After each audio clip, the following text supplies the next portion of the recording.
बाहर निकलिए, घूमिए, देखिए, तभी आपको समझ में आएगा। एक कहानी सुनाता हूं ये कि कूप मंडूक क्या होता है। एक बार एक कुएं में कुएं का मेढक करता था। एक कुएं में कुएं का मेढक करता था और एक समुद्र का मेढक उसमें आके गिर गया। ठीक है, तो आपस में दोनों बात कर रहे थे।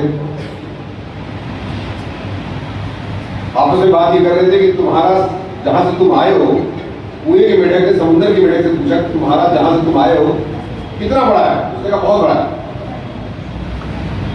तो कुएं के मेढक ने आधी छलांग लगाई, आधे कुएं तक छलांग लगाई, पूछा कि इतना बड़ा है।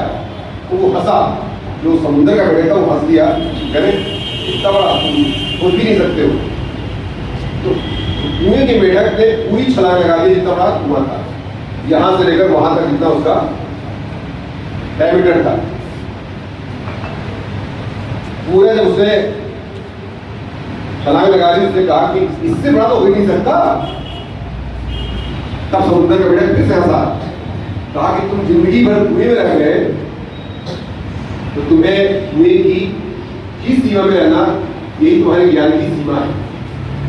जब तुम बाहर निकलोगे, समुद्र देखोगे, तभी पता चलेगा कि समुद्र कितना बड़ा होता है, क्योंकि तुम्हारी ज्ञान की सीमा क्या हो गई, सीमित हो गई। तो हम सभी के लिए लागू होता है कि जब तक हम बाहर नहीं निकलेंगे, मैं इसलिए कहता हूं कि बच्चों के लिए ट्रिप लगता है। आप ले जाती होंगी मैम, कभी ऋषिकेश जाती होगी आप, कभी आप जाती होंगी मसूरी, कभी देहरादून जाती होगी। रेलवे स्टेशन पे जाके देखिए क्या होता है, रोडवेज पे कैसे यात्री आते हैं।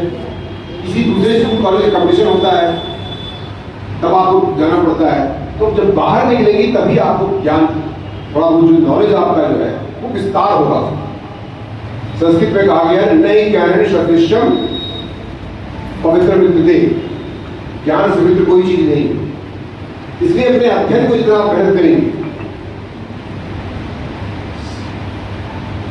लेबर हार्ड वर्क आपको आपके व्यक्तित्व का निर्माण कर सकता है। मैन या person is the maker of his own Fortune. आप हिज आर ओवर हर, अपने भविष्य का निर्माण में जानता हूं। आप लोगों का स्कूल में छुट्टी हो गया है तो तुम लोगों को घर जाने की इच्छा हो रही होगी, फिर भी मैं कुछ बातें ऐसी जरूर बताऊंगा ताकि आप अपने माँ बाप का नाम रोशन करें। एक बात और बता दूं कि इंटरनेट की दोस्ती अच्छी रह सकती है, लेकिन बिना वेरीफाई की दोस्ती मत करिए। वो चूंकि झूठे सपने दिखाते हैं लोग कभी कभी, और आप उनके बहकावे मत आइए। दूसरी चीज बता दूं कि माँ बाप या गुरु जो आपके टीचर हैं, हो सकता है चंद लम्हों के लिए आपको कड़क नजर आए, जिसे भी बनाने के लिए बोलती हो, या माँ बाप भी बोलते हो आपको, लेकिन इस दुनिया में अपने माँ बाप जैसा कोई होता ही नहीं। ये तो सच है ना, ये सबको पता होना चाहिए। इसको ये निर्विवाद रूप से सत्य है, विदाउट एनी डिस्प्यूट। मेरे बगल में जो मेरी आकृति सब इंस्पेक्टर खड़ी है, ये जानबूझ के मैं आपको इसलिए इनको दिखाना चाह रहा हूं। इसने परीक्षा पास की है, दरोगा की, दौड़ी है, कूदी है, परीक्षा पास किया इसने, कम से कम ग्रेजुएट हो गई है, तब इन्होंने पास किया है परीक्षा। और आज के सामने देखिए, अभी इसने बैडमिंटन में चैंपियनशिप भी जीती है। बैडमिंटन जीता है, मेडल जीत के लाई है पुलिस के डिपार्टमेंट की तरफ से। इसके लिए ताली बजाइए।